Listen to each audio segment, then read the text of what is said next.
মা, ও মা, মা, হ্যাঁ কি শোনো এদিকে, এসি চলছে, দরজাটা বন্ধ করো। বসো এখানটা, তোমার জন্য চেয়ার নিয়ে রাখা হয়েছে আগে থেকে। কি আবার জিজ্ঞেস করবি? এই যে জিজ্ঞেস এটাই করব, এই যে তোমার 10 দিনের মধ্যে 128 ফলোয়ার থেকে 1600 ফলোয়ার্স হয়ে গেছে। তারপর যেই ভিডিও ছাড়ছো 2,5-3 হাজার করে আপাতত ভিউয়ার্স হয়ে যাচ্ছে। এই তো তোমার একটা 1600 ফলোয়ার্স যে হয়েছে, তোমার একটা ফ্যামিলির মতন হয়ে গেছে। এবার তোমার কেমন লাগছে আর তুমি কি বলতে চাইছো? ভীষণই ভালো লাগছে, এটা আবার বলার কথা। ভীষণই ভালো লাগছে, আমি তো আশাই করি। আর এই যে তুমি তোমার যে ফ্যামিলি যে হয়েছে 1600 জনের, তাদেরকে একটু জানাও তোমার ব্যাপারে। কি ব্যাপারে? তুমি কোথা থেকে এসছো, তোমার পছন্দ কি? কেননা তাদের একটু তো তোমার ব্যাপারে জানা, ডিটেলসে না হলেও একটু তো জানা ওদের অধিকার আছে।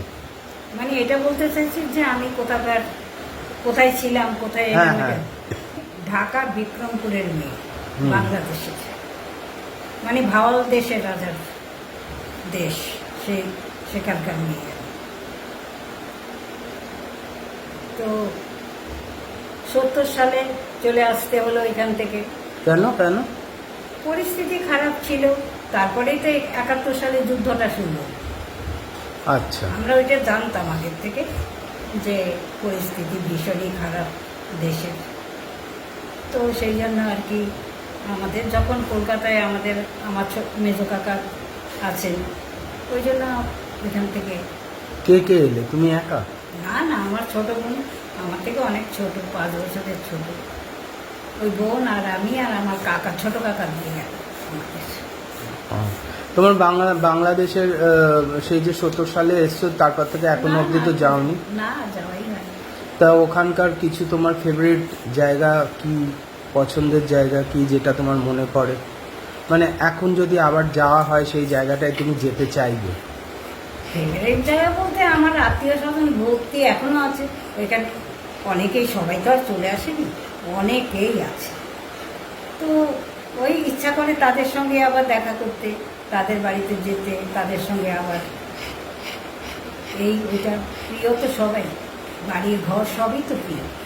ওইখানে আমার জন্মস্থান, প্রিয় হবে না? তো খুব মজারও ব্যাপার ছিল, সত্যি মজার ব্যাপার ছিল। ভীষণই আমরা ওইখানে আনন্দে কাটিয়েছি। তো সত্যি আনন্দে কাটিয়েছি, ভাবিনি তো ওইখান থেকে আবার এখানে চলে আসতে হবে।